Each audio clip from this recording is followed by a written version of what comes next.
Hi, I'm Dr. Peter Smith, Director for the Centre for Disability Employment Research and Practice, and I wanted to join you now and give you some background information on our CDERP-certified discovery and customised employment professional programs. These programs are being delivered for well over a decade in Australia, and it's worthwhile understanding what sits behind them. Now, over a decade ago, I studied customised employment and open employment in the US under the tutelage of Carrie Griffin. I was very fortunate Carrie took me under his wings, and the great people at Griffin Hamus supported my development and understanding of customised employment and how it exists in the US. Now, the beautiful thing about that, of course, is that eventually I went through the process of sitting the exams in the US to be certified as an employment support professional. Not an easy task. It's from memory, it was about 133 questions over a couple of hours. But you know what? If you're going to do this professionally, you need to understand what's going on. So how do you understand what's going on and what sits behind our programs? Well, it's pretty straightforward. If you're going to develop a program, particularly a training program around customised employment, you need to have a really good basis to work from. And for us, it's pretty straightforward. It wasn't about just simply going, okay, we will make something up, because that's not how we work. We're researchers and practitioners first and foremost, and the client is forefront of everything we do. So the starting point for us is pretty straightforward. It was use the APSI competencies, the universal competencies that are developed by the Association of Professionals Supporting Employment, which is the professional body for customised employment, supported employment professionals in the US, or collectively that's referred to as community integrated employment or competitive integrated employment, depending on who you're talking to. But at the end of the day, it's a real job in the community on a real wage. That's it. Nothing special about that. So what sits behind those standards is actually quite an intense piece of work. In the US, they developed the standards, which sit behind it are 5 domains and something like 58 different competencies that sit behind those domains. It's a fair bit of work to actually study that and go through it, but it's the gold standard. There's no question about that. So that was the starting point for developing our programs here in Australia. I know Carrie said to me, why don't you just use our programs? And absolutely, I would, every day of the week. But like customised employment, in the US program, there is an emphasis on US policies and funding mechanisms, and that makes sense because, well, they're US programs. But that doesn't make sense here in Australia, because we have different policies, we have different funding mechanisms. We have an NDIS, we have a DES. So how we fund our employment, disability employment, is very different to how they do it in the US. So it makes sense, following the lead of customised employment, to actually do a discovery, oddly enough, and work out what can we take from the US program and what can we add to it to contextualize it or customize it so that it makes sense here in Australia. Now, that was a fair bit of work that goes into that. So there's no question about that. There would have been an easy way of doing it, and that would be to convince ASPA to develop a course. And certainly we did that. We developed an employment course, a customised employment or disability employment course, and we spent a lot of time, and it got rejected by ASPA every year for quite a few years. Why? Because they took the view that disability employment wasn't a profession, and that if you wanted to understand disability employment, you could go and do a certificate for in disability, and that would help you. As a professional, that's nonsense. We all know that we're employment professionals, and we want to deliver the best service based on the best research and the best evidence that we can, because as practitioners, we want to do our job properly. So what sits behind those programs? Well, when we developed the programs, the discovery, CDERP-certified discovery and CDERP-certified customised employment professional program, we mirrored the US requirements in terms of the hours required to do the programs. The full customised employment professional program mirrors the full program in the US, which is 120 hours of study and learning. And the discovery program in the US for a competent discovery professional is 40 hours. And that mirrors our program as well. Now, because we're practitioners and researchers, we're constantly tinkering with the program so that it reflects what we see in practice. It reflects what families are asking for. It reflects our policy. So as a consequence, the programs have never sat still. And this year we did a complete revision of our Discovery Professional program. We brought in areas of practice that we know are needed, that we see every day, that need to be highlighted more. So we've done that. And the CDERP-certified Discovery Professional or Customised Employment Professional program reflects what we see in the community today. It also reflects the best evidence that's available. Now, we do a lot of research ourselves, peer-reviewed research and grey literature. On average, we certainly published 4 papers last year, I think, on a variety of things. And we have probably this year, we'll probably end up with somewhere in the order of 5 or 6 that are focused on customised employment and disability employment and the various aspects that go into being a competent employment professional in the field of disability. So we're informed by practice, we're informed by research. We don't simply sit there in the office. Our programs are not written by theoretical, from a theoretical perspective. We deliver disability employment practice every day. We have a small team in our Work First program that are in the community every day. And that's the thing about discovery and customised employment. It's community-based employment out there. That's where the employers are. That's where the clients are. That's where the jobs are. So why are you sitting in your office? All right. One of the hallmarks of good discovery is it's done out there in the community. Now, I do most of the research, or a lot of the research. I have research partners around the world that we work with. But I just don't sit here and do research. I actually deliver employment support myself. I spend all day today in the field, and I'm in the field. I've been in the field for the last 4 weeks more often than at my desk, and I'll be in the field probably the next 6 weeks doing the same thing. I'm that person where, you know, in case of emergency or when someone's on holidays, they break the glass and I go out. Yep, that's kind of the joke about me in the field these days, I guess, from my staff. But that's fine. You know, at the end of the day, as practice informed as research informed. So, what does that mean?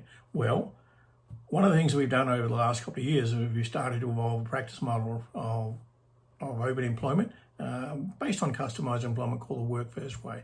And that reflects what we see in the field.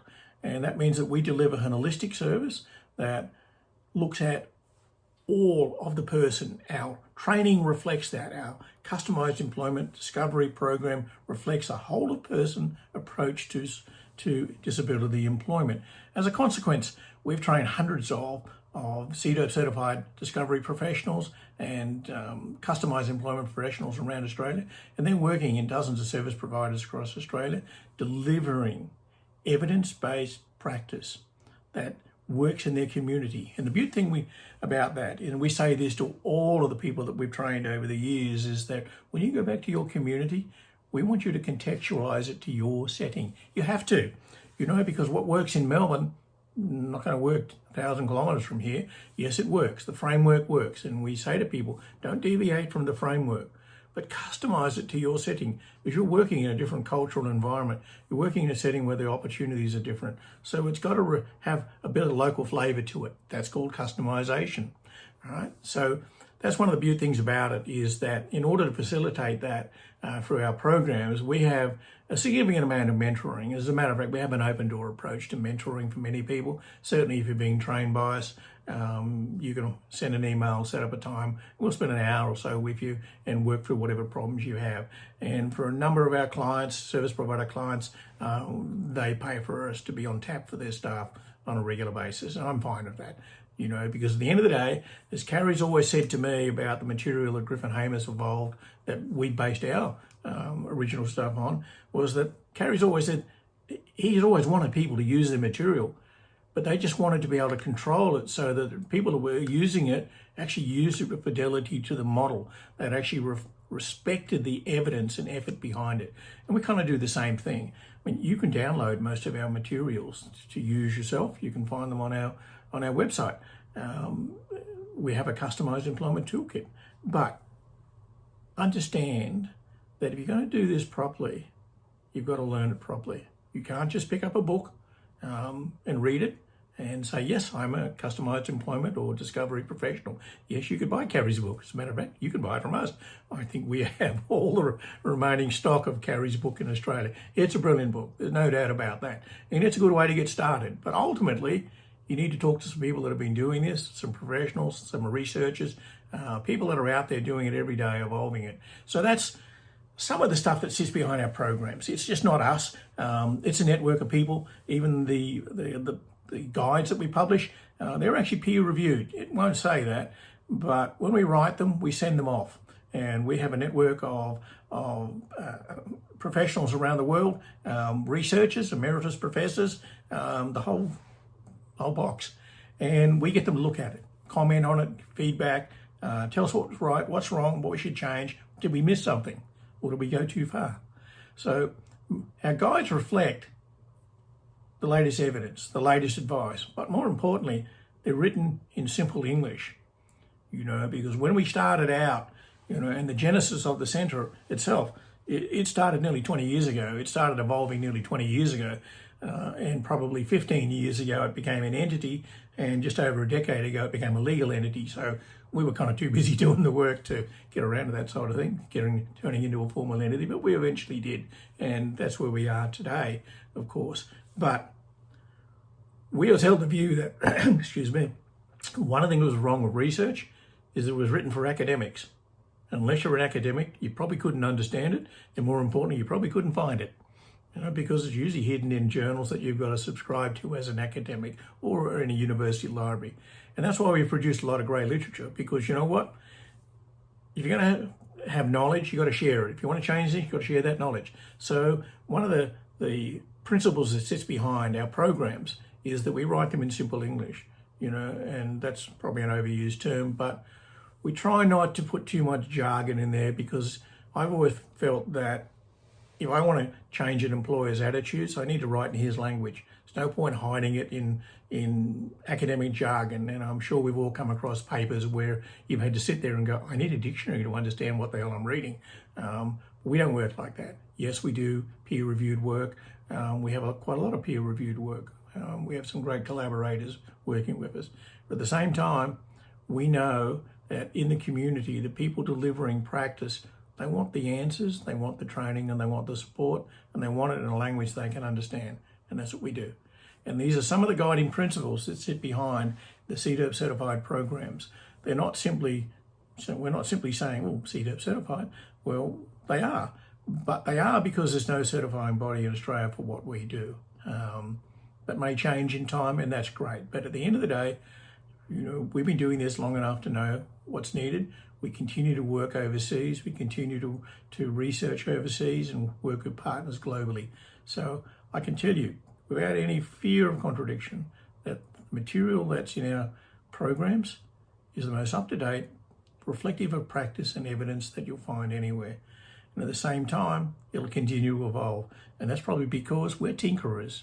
And as tinkerers, we like to continue to push the envelope and to make sure things really are reflective of what's going on.